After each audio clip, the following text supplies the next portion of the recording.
Alhamdulillahirabbil alamin. Kita masih diberi nikmat sehat dan bisa berkumpul kembali di majelis yang insyaallah mulia ini. Salawat serta salam kita junjung tinggi kepada baginda Nabi Muhammad SAW. Semoga kita mendapat syafaatnya di yaumil qiyamah nanti. Di sini saya mendapatkan amanat dari guru saya, kiai saya, yaitu Abah Yai Kiai Haji Taufiqul Hakim, yang diamarkan untuk mendaurahkan atau menyebarkan sedikit isi kitab yang bernama As-Sifatul Madmumah, yang berarti sifat-sifat yang tercela. Langsung saja dibuka halaman 100, bahayanya bohong.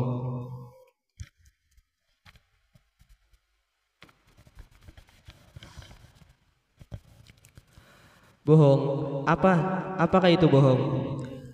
Bohong adalah berkata sesuatu yang tidak sesuai dengan kenyataan atau dengan keasliannya.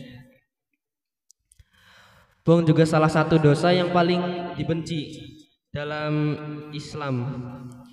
Kebohongan bukan hanya merugikan orang lain, tetapi juga dapat menghancurkan karakter seseorang dan menjadikan pribadi yang tidak dipercaya dalam Islam. Islam juga mengajarkan kejujuran dan sebagai pondasi utama dalam kehidupan, sementara kebohongan adalah akar dari berbagai kejahatan ataupun keburukan. Nah, dari bohong tersebut, apa sih bahaya-bahayanya? Yang pertama, kebohongan bisa menjadi sumber kejahatan. Sudah disebutkan dalam hadis Nabi, wal kadzibu jima'u kulli syarrin wa asluhu kulli dhammin lisu'i wa awaqibihi wa khubthi nataijihi. Yang artinya bohong itu sumber kejahatan dan asal segala perilaku yang tercela karena keburukan akibat-akibatnya dan kekejian dampaknya. Hadis riwayat Al-Imam Al-Mardi Adabud Dunya Waddin.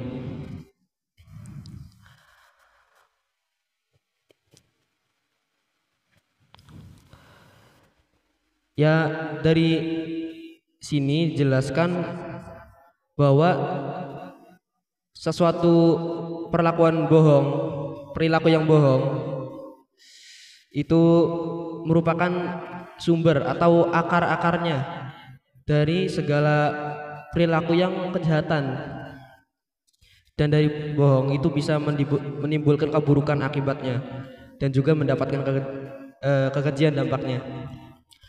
Hadis Nabi lagi, alaikum bisidqi fa inna sidqa yahdi ilal birri wa innal birri yahdi ilal jannati wa ma yazalur rajulu yasduqu wa yataharra sidqa hatta yuktabu indallahi siddiqan wa iyyakum wal kadhiba fa innal kadhiba yahdi ilal fujuri innal fujura yahdi ilan nar wa ma yazalur rajulu yakdhibu wa yataharral kadhiba hatta yuktaba indallahi kadzaban. Yang artinya Rasulullah SAW bersabda, hendaklah kalian selalu berkata jujur, karena kejujuran menghantarkan kepada kebaikan, dan kebaikan pula menghantarkan kepada surga. Seseorang hamba akan terus berkata jujur dan berusaha untuk jujur hingga dicatat di sisi Allah sebagai seseorang yang jujur. Dan sebaliknya, jauhilah kebohongan, karena kebohongan menghantarkan kepada keburukan, dan keburukan juga menghantarkan kita kepada neraka. Seseorang hamba itu akan terus berbohong dan berusaha untuk berbohong hingga dicatat di sisi Allah sebagai seorang yang pembohong atau pendusta. Hadis riwayat Bukhari. Nah, bohong itu juga bukan sekadar perkataan yang salah, yang tidak baik, tetapi juga pintu menuju kejahatan seperti hadis yang dijelaskan tadi. Dan hadis ini juga menunjukkan bahwa seseorang akan terbiasa berbohong. Orang yang sering berbohong itu akan sulit membedakan mana yang benar dan mana yang salah, hingga akhirnya orang yang bohong itu akan terjerumus ke dalam dosa yang besar. Dilanjut hadis yang kedua, ketiga, menimbulkan adu domba dan kebencian. Hadis Nabi li annahu yuntijun namimata wan namimatu tungtijul ba'dha. Yang artinya bohong melahirkan adu domba menghasilkan kebencian. Dan kebohongan sering menjadi pemicu perpecahan dalam masyarakat. Banyak pertengkaran, permusuhan dan peperangan karena terjadi adanya fitnah palsu yang menyesatkan. Qala Allahul Qur'anil Karim, bismillahirrahmanirrahim. Dan janganlah kamu mengikuti apa yang kamu tidak memiliki pengetahuan tentangnya. Sesungguhnya pendengaran, penglihatan dan hati akan dimintai pertanggungjawaban. Quran surat Al-Isra ayat 36. Nah, ayat ini mengajarkan bahwa menyebarkan informasi tanpa dasar ataupun informasi yang tidak benar, salah, menyimpang dapat menyebabkan perpecahan dan permusuhan.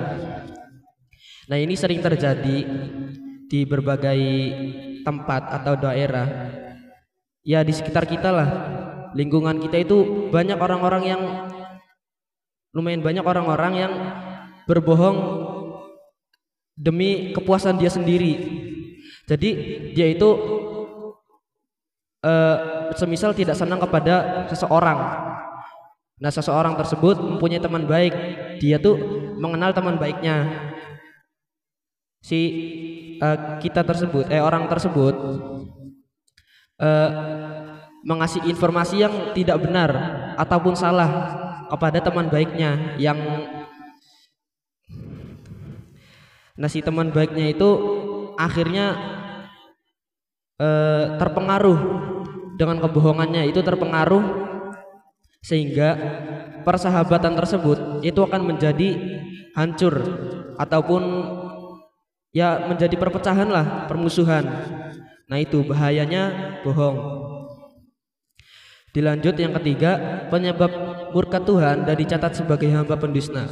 Firman Allah, fi qulubihim maradun fazadahumullahu maradan wa lahum adzabun alimum bima kanu yakdzibun. Yang artinya, dalam hati mereka ada penyakit, lalu Allah menambah penyakitnya, dan mereka akan mendapatkan azab yang pedih karena mereka telah berdusta. Quran surat Al-Baqarah ayat 10. Dampak dari terkena laknat Allah itu sangat besar ya.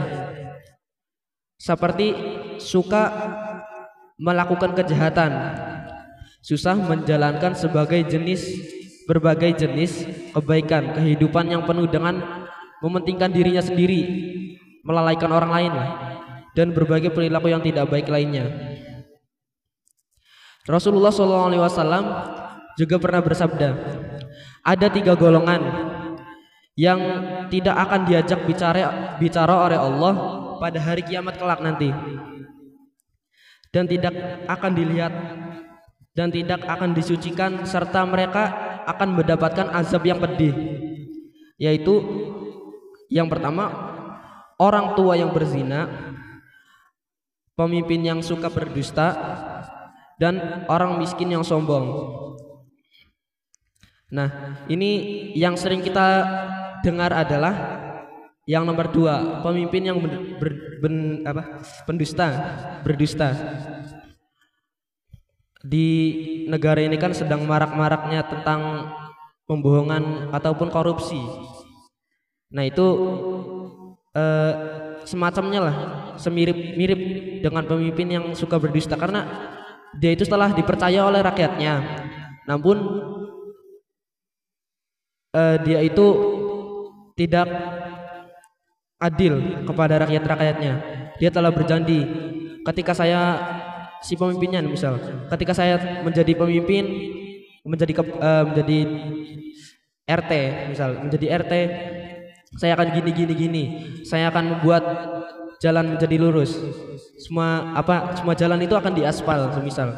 Nah, Namun pada akhirnya sampai sekarang juga masih banyak jalan-jalan yang berlubang. Nah, seperti itu contoh dari pemimpin yang suka berdusta. Hadis ini menunjukkan bahwa kebohongan adalah dosa yang sangat serius, yang sangat besar, tidak bisa diremehkan, dan bisa menyebabkan seseorang mendapatkan murka Allah di akhirat nanti. Selanjutnya, kebohongan menghilangkan keberkahan. Hadis Nabi, al-bay'ani bil khiyari ma lam yatafarraqa aw qala hatta yatafarraqa fa in sadaqa wa bayyana burika lahuma fi bai'ihima wa in katama wa kadzaba muhiqat barakatu bai'ihima, yang artinya kedua penjual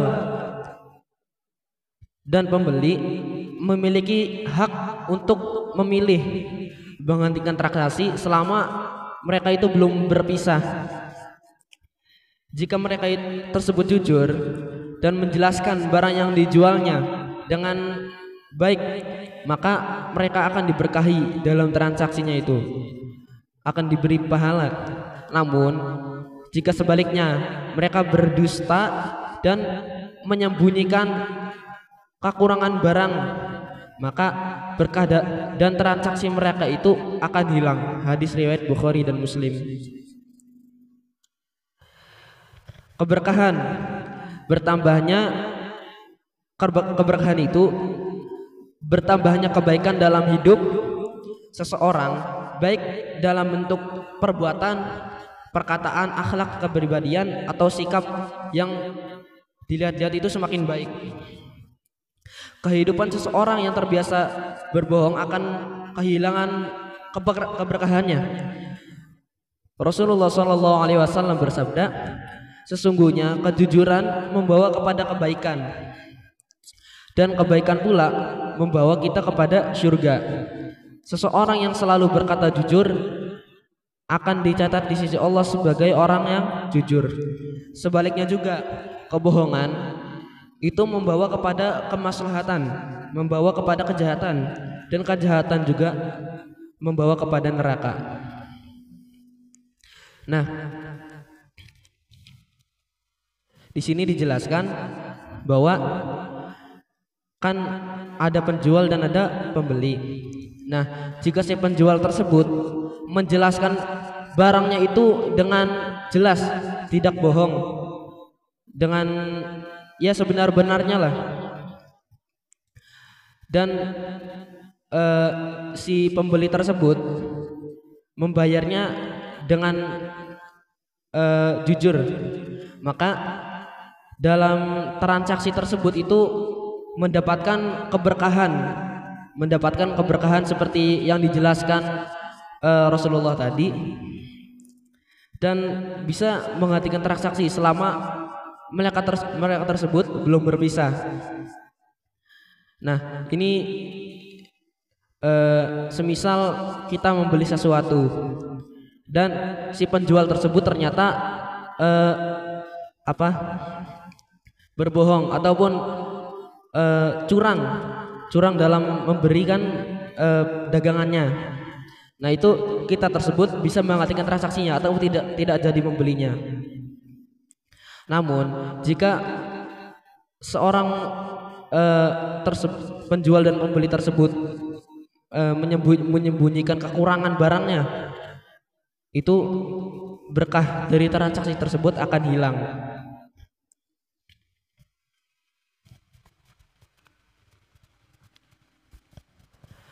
Kebohongan tidak hanya menghancurkan reputasi seseorang, tetapi juga menghilangkan keberkahan dalam hidupnya.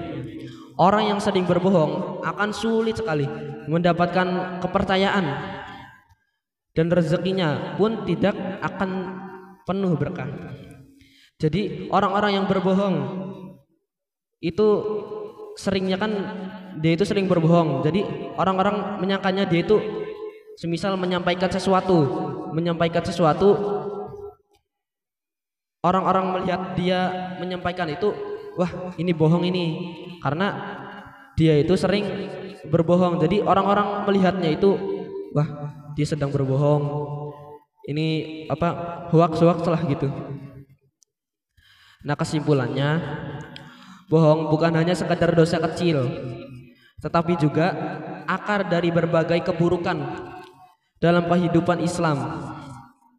Islam mengajarkan untuk selalu berkata jujur, karena kejujuran adalah sumber keberkahan dan membawa seseorang lebih dekat kepada Allah. Oleh karena itu, seseorang muslim harus berusaha untuk menjauhi kebohongan dalam segala bentuk apapun, agar hidupnya itu penuh dengan kebaikan dan keberkahan. Sekarang dibuka halaman 99,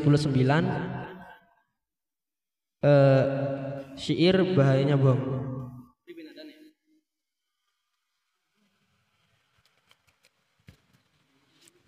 Shalli wa sallim iman ala Ahmada, shalli wa sallim iman ala Ahmada, wal ali wal ashab biman qad wahada, wal ali wal ashabi man qad wahada.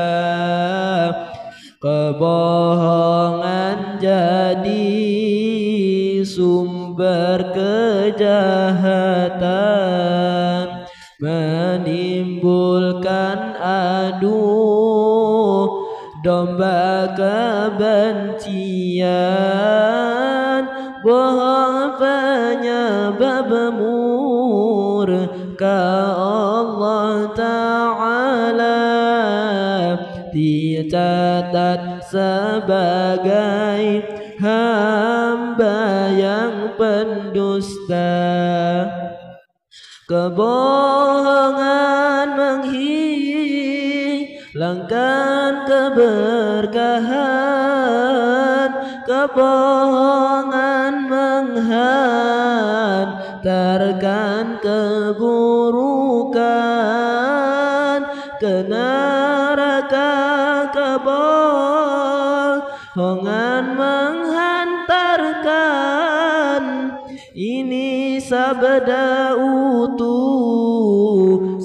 yang Maha Rahman, ini sabda utusan yang Maha Rahman. Shalli wa sallim